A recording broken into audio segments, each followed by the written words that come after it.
Okay, so in the last video we saw we had a leaky water seal, and this, if you can see that, is exactly where it's coming in, right by the oil regulator.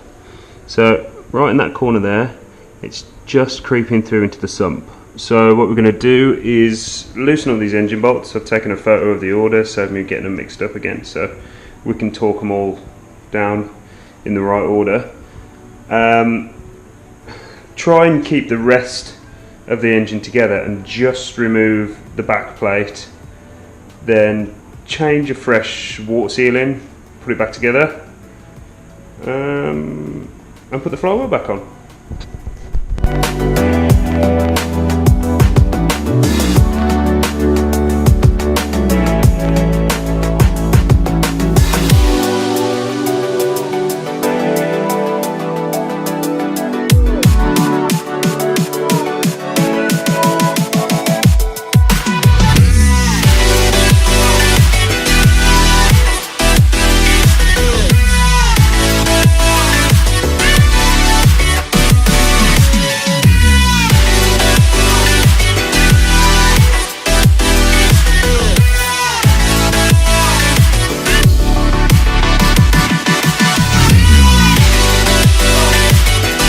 Okay, so we've got the rear plate off. Now, out with it came the corner seals and the side seals, so I've put those back in where they came from.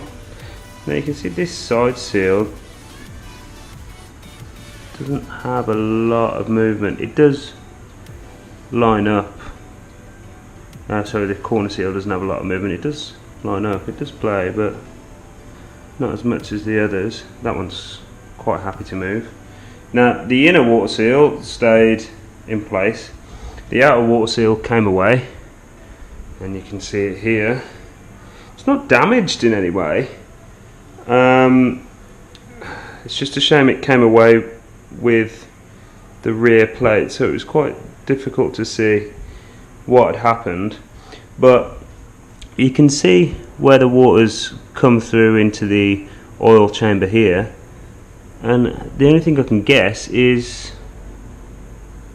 it's passed through around here somewhere. It must be around here, and it's travelled down this channel and into the oil. So what we've got to do next is clean all this up, make sure all the faces are nice and clean on here, and all the way around. I'm going to reuse this inner water seal, because as far as we know we didn't have any coolant getting into the combustion chamber. Pop the new outer seal on, put the rear plate back on, and reassemble the engine.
Okay, so we've got both seals in, and we've used a bit of sealant to hold them in place this time, and Vaseline. Hopefully that does the trick. I'm a bit confused as to how it's getting into the sump, because surely that means it'll, because I can't see a trail coming from this edge, but it looks like it's coming out the back of the oil regulator, so I've no idea how it's doing that, unless it's picking it up somewhere further down the line and then that's just where it's choosing to come into the sump. If it is, then I'm stuffed. Let's just hope that doing this will fix it. So we've just got to pop some sealant on these edges and then put it back in.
Okay, so we're 24 hours later now because it's a Monday and I've had to go to work, so you might notice the car's back in.